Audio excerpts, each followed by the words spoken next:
नेहमीच चर्चेत राहणारा विषय म्हणजे आरक्षण. आरक्षण म्हटलं तर अनेकांचे डोळे मोठे होतात, कान सजग होतात. नेमकी आता चर्चा काय होणार आहे याकडे सर्वांचं लक्ष लागून राहिलेलं असतं. आणि सध्या इंडियन एक्सप्रेसने एक महत्वाचा रिपोर्ट पब्लिश केलेला आहे. हा महत्वाचा रिपोर्ट ईडब्ल्यूएस आरक्षणाच्या अवतीभोवती फिरणार आहे.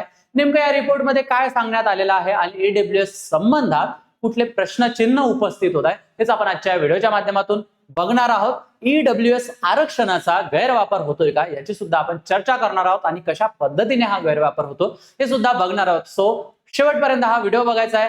Hello friends, welcome to all. मी प्रतीक कुमार स्वागत करतो तुम्हा सर्वांचं पुन्हा एकदा एओनएसच्या युट्यूब प्लॅटफॉर्म वरती.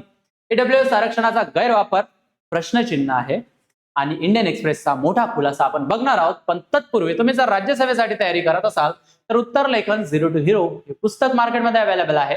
राज्यसेवेच्या मुख्य परीक्षेसाठी आन्सर रायटिंग एक महत्वाचा भाग आहे. त्याच अनुषंगाने या पुस्तकामध्ये मी लिखाण केलेलं आहे, मार्गदर्शन केलेलं आहे. निश्चितच हे पुस्तक तुमचं मार्क्स वाढवून देणारं पुस्तक ठरवू शकतं. तुम्ही मार्केटमधून परचेस करून घेऊ शकता. बघा आता युपीएससी 2025. आता हे ईडब्ल्यूएस आरक्षण आणि युपीएससीचा काय संबंध आहे आणि कुठला हा रिपोर्ट आहे तुमच्या लक्षात येईलच. इंडियन एक्सप्रेसने एक तपास केलेला आहे, एक रिपोर्ट केलेला आहे. तपासाचा आधार काय घेतलेला आहे तर सीएससी युपीएससी सीएससी मधील 2025 मधील 958 निवडित ईडब्ल्यूएस कोट्यातील म्हणजे जे काही ईडब्ल्यूएस मधून ज्यांनी आरक्षण घेतलेलं आहे त्या कोट्यांमधून 104 उमेदवारांचा अभ्यास करण्यात आलेला आहे. आणि या उमेदवारांचा जेव्हा अभ्यास केला आणि त्यांचं जेव्हा बॅकग्राऊंड चेक केलं तर असं दिसून आलं की एलाइट कोचिंग मध्ये 67 म्हणजे ज्यांनी कोचिंग घेतलेलं आहे त्यांची संख्या 67, प्रायव्हेट कोचिंग ज्यांनी घेतलेलं आहे त्यांची संख्या 84, जे प्रायव्हेट स्कूलमध्ये शिकलेले आहेत त्यांची संख्या 46. सो असे अनेक तुम्हाला आकडे या ठिकाणी दिसून येतात. मग महत्वाचा प्रश्न कसा उपस्थित होतो की ज्याचं इन्कम 8 लाखाच्या आतमध्ये आहे त्याला ईडब्ल्यूएस आरक्षणाचा फायदा मिळतो. परंतु अशा पद्धतीने जर बॅकग्राऊंड एकदम स्ट्रॉंग राहत असेल तर काय म्हणतात ते उमेदवार खरंच त्या कोट्यामध्ये येतात का, आरक्षणात मध्ये बसतात का, हाच प्रश्नचिन्ह आणि हाच मुद्दा उपस्थित झालेला आहे या रिपोर्टला घेऊन. निरीक्षण काय नोंदवण्यात आलं जसं मी तुम्हाला सांगितलंय, प्रतिष्ठित शैक्षणिक संस्थांमधून ज्यांनी शिक्षण घेतलेलं आहे, त्यानंतर मोठ्या शहरातून खाजगी शिक्षण घेतलेले, व्यावसायिक कुटुंबातील ज्यांचे बिझनेस आहे त्यांनी सुद्धा ईडब्ल्यूएस मधलं आरक्षण घेतलेलं आहे. आणि असे अनेक विद्यार्थी हे युपीएससी मध्ये क्वालिफाय झालेले आपल्याला दिसलेले आहे आणि म्हणून प्रश्नचिन्ह तयार झालेला आहे. बघा इंडियन एक्सप्रेसने यांना लगेच काही फ्रॉड म्हटलेलं नाही, कारण पूजा खेडेकरचं प्रकरण कसं समोर आलं होतं हे तुम्हाला माहित आहे. पण ते एकच प्रकरण अशा पद्धतीत आहे असं नाही, तर असे अनेक प्रकरणं आपल्याला या ठिकाणी दिसून येतात. हा फक्त युपीएससीचा जरी असला तरी नीट एक्झाम ज्या आहे किंवा डॉक्टर फील्डमध्ये मेडिकल फील्डमध्ये सुद्धा बऱ्याच जणांनी यामध्ये अफरातफरी केलेल्या हा डेटा सुद्धा आलेला आहे. जवळपास 378 केसेस नीट परीक्षेमधल्या त्यांचं जेव्हा बॅकग्राऊंड चेक करण्यात आलं, सो नीट एक्झाम मधील ज्यांनी 378 जे कॅन्डिडेट आहे त्यांनी आधी ईडब्ल्यूएस आरक्षणातून लाभ घेतलेला होता, पण नंतर त्यांचं चांगल्या इन्स्टिट्यूटमध्ये प्रायव्हेटमध्ये ज्याची फीस 1 करोडच्या घरात आहे तशा ठिकाणी त्यांनी आपला नंबर लावून घेतलेला आहे. ते बघा हे किती मोठ्या प्रमाणावर फेक सर्टिफिकेशनचं प्रमाण सुरू झालेलं आहे. आता ईडब्ल्यूएस आरक्षणाची जर गोष्ट सुरू झालेली आहे तर ईडब्ल्यूएस आरक्षण म्हणजे काय हे आपण एकदा समजून घेऊया. जानेवारी 2019 मध्ये 103वी घटना दुरुस्ती झाली आणि ईडब्ल्यूएस आरक्षण लागू करण्यात आलं. संविधानातील कलम जे 15.6 आणि 16.6 आहे म्हणजे शिक्षणातील आरक्षण आणि नोकरीतील आरक्षण या ठिकाणी 10% ची तरतूद त्या ठिकाणी करण्यात आलेली आहे. ठीक आहे. एससी एसटी ओबीसी आरक्षणाबाहेरील आर्थिक दृष्ट्या दुर्बल घटकांसाठी हे आरक्षण होतं. आता याचा मुख्य उद्देश काय होता तर सामान्य प्रवर्गातील जे काही गरीब आहेत त्या गरिबांना समान संधी मिळणे, शिक्षण व सरकारी नोकरीतील प्रतिनिधित्व वाढवणे, आर्थिक दुर्बलतेला ही सामाजिक न्यायाचा म्हणजे सोशल जस्टिस सर्वांपर्यंत पोहोचायला पाहिजे या अनुषंगाने हे ईडब्ल्यूएस आरक्षण लागू करण्यात आलेलं होतं. आता याची जी पात्रता आहे ती ठरवलेली होती 8 लाखांपेक्षा कमी, म्हणजे ज्या कुटुंबाचं 8 लाखांपेक्षा कमी काय उत्पन्न आहे ते या आरक्षणाचा ईडब्ल्यूएसचा फायदा घेतील. आणि मग जी ही आकडेवारी दाखवलेली आहे काय खरंच त्यांचं उत्पन्न 8 लाखांच्या कमी आहे का, जे स्वतः एम्प्लॉय राहिलेले आहे मल्टीनॅशनल कंपनीमध्ये त्यांचं उत्पन्नच त्यांना पॅकेजेस हे लाखांच्या घरात असतात, 10 लाखांहून अधिक यांचं पॅकेज असतं आणि त्यांनी सुद्धा ईडब्ल्यूएस आरक्षणाचा फायदा घेतलेला आहे. मग यामध्ये एक महत्वाचं कारण आहे की जे सर्टिफिकेशन बनवून देणारे अधिकारी आहेत, जे काही प्रशासनाचा भाग आहे त्यांचं सुद्धा यामध्ये काही सातालोटा आहे का हा सुद्धा प्रश्न तयार झालेला आहे. ठीक आहे. आता बघा 8 लाख निकष आणि ईडब्ल्यूएस मधील सर्वात मोठा वाद काय आहे 8 लाख मर्यादेचा. हे दोन कुटुंब तुम्हाला या ठिकाणी दिसून येत आहे. एक चांगला सधन कुटुंब दिसत आहे आणि एक गरीब कुटुंब दिसत आहे. दोघांकडेही 8 लाखांचं जे प्रमाणपत्र आहे ते दोघांकडेही आहे, 8 लाखांच्या कमी असलेलं. पण या दोघांनाही संधी सारख्या प्रमाणात मिळते का? मग हा एक महत्वाचा प्रश्न झालेला आहे. त्यानंतर सध्याचा निकष जो आहे ईडब्ल्यूएस पात्रतेला घेऊन, 8 लाखांच्या मर्यादेला घेऊन, तर ओबीसी आरक्षण जे आहे आणि त्याची जे क्रिमिलेअर साठीचा जो कॉन्सेप्ट आहे त्याच्यासाठी सुद्धा आकडा 8 लाख आपल्याला दिसून येतो आणि ईडब्ल्यूएस साठी आर्थिक दुर्बल म्हणून 8 लाखांचा आकडा दिसून येतो.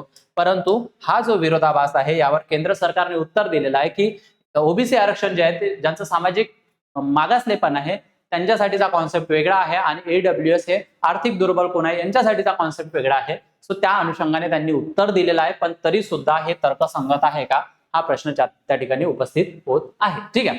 त्यानंतर बघा आणखी एक प्रश्न काय की भारतातील प्रति व्यक्ती वार्षिक उत्पन्न जे आहे ते सुमारे 2.3 ते 2.5 लाखाच्या घरात आपल्याला दिसून येतं. मग इतकं कमी कुटुंब असताना 8 लाख मर्यादा ही खूप मोठी व्यापक संकल्पना नाही का? म्हणजे जेणेकरून सर्वांचंच उत्पन्न हे 8 लाखांच्या खाली येणार आहे आणि मग सर्वांनाच हा फायदा होणार आहे. तर ज्याच्यापर्यंत हा लाभ पोहोचायला पाहिजे, ज्याच्यापर्यंत हा सामाजिक न्याय जायला पाहिजे त्याच्यापर्यंत हा लाभ पोहोचतोय का? ठीक आहे, हा सुद्धा प्रश्न त्यातून उपस्थित होत आहे. आता बघा ईडब्ल्यूएस व्यवस्थेतील संरचनात्मक कमकुवतपणा काय आहे, म्हणजे स्ट्रक्चरल जे काही आहे त्यामध्ये काय बॅरियर आपल्याला दिसून येत आहे, तिथूनच प्रॉब्लेम्स कसे क्रिएट होत आहेत. तर सर्वात महत्वाचं पडताळणीची समस्या आहे. जसं मी तुम्हाला म्हटलं की तुम्ही जर एखादं उत्पन्नाचा दाखला काढायला गेला, तिथे तहसीलदाराचं तुम्हाला जे काही आहे त्याची तुम्हाला त्या ठिकाणी साईन दिसून येतं, त्याच्याकडनं ते सर्टिफिकेट आपल्याला मिळालेलं असतं.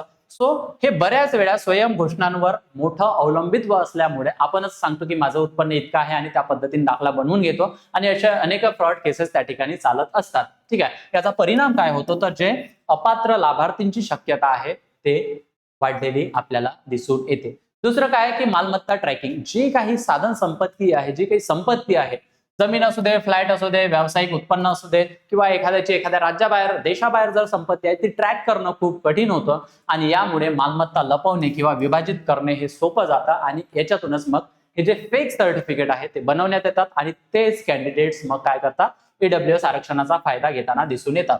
युपीएससीची जर गोष्ट केली आपण तर बघा कोचिंगसाठी 1 ते 2.5 लाखांपर्यंत फक्त कोचिंगची फीज आहे. त्यानंतर राहणीमानाचा खर्च आहे जो जवळपास 1.5 ते 3 लाख घरात आहे. 3 वर्षाची जर तयारी केली तर 6 ते 12 लाख रुपये लागतात आणि इतकी प्रिपरेशन केल्यानंतर एखादा कॅन्डिडेट जर ईडब्ल्यूएस मधून आरक्षण घेत असेल आणि नोकरी मिळवत असेल तर हा जो यांनी खर्च केलेला आहे हा 8 लाखांपेक्षा कितीतरी जास्त आहे आणि मग खरंच तो त्या ईडब्ल्यूएसच्या कोट्यामध्ये येतो का, हा प्रश्नचिन्ह उपस्थित होतो. ठीक आहे. त्यानंतर बेनिफिट कॅप्चर म्हणजे काय की ज्यांना माहिती आहे सो त्यांनाच या कल्याणकारी योजनांचा लाभ होतो. अधिक माहिती असलेले कागदपत्र तयार करू शकणारे शहरी व संसाधन समृद्ध जे गट आहे त्यांना अशा गोष्टींचा फायदा होत असतो आणि जे ऑलरेडी मागास राहिलेले आहे ते अजूनच आपल्याला मागास राहिलेले दिसून येतात. आता बघा या अवतीभोवती जर आरक्षणाच्या अवतीभोवती जर प्रश्न बनला तर मुख्य परीक्षेसाठी आपल्याला पुढचा मार्ग किंवा वे फॉरवर्ड किंवा त्याच्यावर सुधारणा काय ह्या सुद्धा गोष्टी आपल्याला पेपरमध्ये काय करायचे असतात, मेन्शन करायचे असतात. त्या दृष्टिकोनातून आपण एकदा हे बघून घेऊया. जसं की ईडब्ल्यूएस निकषांचे नियमित पुनरावलोकन, म्हणजे जे काही तुम्हाला सर्टिफिकेट्स आलेले आहे किंवा जी काही 8 लाखांची मर्यादा ठरवलेली आहे त्याचं पुनरावलोकन हे दर 3 ते 5 वर्षांनी व्हावं अशी एखादी समिती स्थापन करावी आणि ज्या अनुषंगाने तज्ञ समितीनुसार आपल्याला तो क्रायटेरिया व्यवस्थित ठेवण्यात येईल जेणेकरून ज्याला आरक्षणाची गरज आहे किंवा ज्याच्यापर्यंत आरक्षण पोहोचायचं आहे त्या अनुषंगाने मग ते आरक्षण पोहोचलेलं दिसून येईल. त्यानंतर काही उत्पन्नासोबत मालमत्तेची अधिक काटेकोर पडताळणी, म्हणजे बघा प्रत्यक्ष आर्थिक क्षमता आणि दाखवलेले उत्पन्न यात आता आपल्याला फरक दिसून येतो. सो यावर उपाय काय आहे तर यांची डिजिटल पडताळणी करून एकत्रितपणे त्यांची सर्व संपत्ती त्या ठिकाणी माहीत करून घेणे आणि जेणेकरून आपल्याला समजून येईल की फेक सर्टिफिकेशन कोणाकडे आहे, कोण फेक सर्टिफिकेट बनवतात आणि कोण फ्रॉड म्हणून आरक्षणाचा फायदा घेतो. त्यानंतर काय की डिजिटल डेटा एकत्रीकरण, सध्याची जी सिस्टीम आहे जे आपण डिजिटलवर शिफ्ट झालेलो आहे तो income tax department, land record, GST records, EPFO data हे अनेक ठिकाणी वेगवेगळा जो डेटा आहे तो एकत्रित एका ठिकाणी येणे आणि जेणेकरून तो आपल्याला अशा ज्या काही या रिझर्वेशनच्या पॉलिसीज आहे त्यामध्ये वापरता येईल आणि जेणेकरून जो मूळ लाभार्थी आहे त्याच्यापर्यंत ही संकल्पना पोहोचवता येईल. तसंच काय ईडब्ल्यूएस प्रमाणपत्रांचे यादृच्छिक म्हणजे रॅन्डम ऑडिट करणं आणि सोबतच डेटा आधारित धोरणांची निर्मिती करणं, जसं की केंद्र सरकारकडून एखादा वार्षिक अहवाल त्या ठिकाणी त्यांच्याकडून सादर करणं, जेणेकरून सर्व माहिती एका ठिकाणी अवेलेबल होतील आणि निश्चितच मग हा आरक्षणाचा स्कोप काय आहे आणि कुणापर्यंत तो पोहोचत आहे त्याची आकडेवारी काय सांगते, या एकूण अनुषंगाने ही सर्व माहिती एका ठिकाणी मग अवेलेबल होतील आणि जेणेकरून आपल्याला पुढे जाता येईल. आय होप हा नेमका ईडब्ल्यूएस आरक्षणाचा विषय काय आहे, चर्चा कुठून सुरू झालेली आहे, महत्वाचे मुद्दे काय, या सर्व अनुषंगाने आपण या ठिकाणी चर्चा केलेली आहे. यावर तुमचं मत काय आहे, व्हॉट डू यू थिंक, हे तुम्ही मला कमेंट सेक्शन मध्ये सांगायचं आहे. एक प्रश्न ठेवलेला आहे, याचं उत्तर तुम्ही मला कमेंट सेक्शन मध्ये द्यायचं आहे. आणि तुम्ही जर राज्यसेवेसाठी तयारी करत असाल तर समर्पण नावाची बॅच आम्ही लॉन्च केलेली आहे. 29,999 रुपये इतक्या माफक स्वरूपात तुम्हाला लाईव्ह प्लस रेकॉर्डेड स्वरूपाची ही बॅच असणार आहे. Prelims plus mains, lifetime validity, basic to advance, NCERT coverage, answer writing practice, PYQ analysis, study notes, test series plus 1-to-1 mentorship सुद्धा यामध्ये अवेलेबल आहे. तुम्हाला काय करायचं आहे, माझा कुपन कोड यूज करायचा आहे प्रतीक सर म्हणून आणि भरघोस डिस्काउंट या बॅचवर मिळवायचा आहे. सोबत मी माझा नंबर तुमच्याशी शेअर करत आहे, तुम्ही निश्चितच मला कॉन्टॅक्ट करू शकता. आणि असं ऍप्लिकेशन डाउनलोड करायला विसरायचं नाही. गुगल प्ले आणि ऍप स्टोअरला अवेलेबल आहे, ज्यामध्ये इतके सगळे फीचर्स तुम्हाला दिसून येतील. हा QR कोड स्कॅन करा आणि एओनासच्या टेलिग्राम चॅनलला जॉईन करा. सोबत मी तुम्हाला ऑफिशियल नंबर आणि वेबसाईट देत आहे, तिथे निश्चितच तुम्ही व्हिजिट करू शकता. आय होप हा टॉपिक तुम्हाला आवडला असेल. तुम्हाला कसा वाटला मला कॉमेंट सेक्शन मध्ये सांगायचं आहे. सध्या इथेच थांबूया, पुन्हा भेटूया एका नवीन टॉपिक सोबत लवकरच. थँक्यू.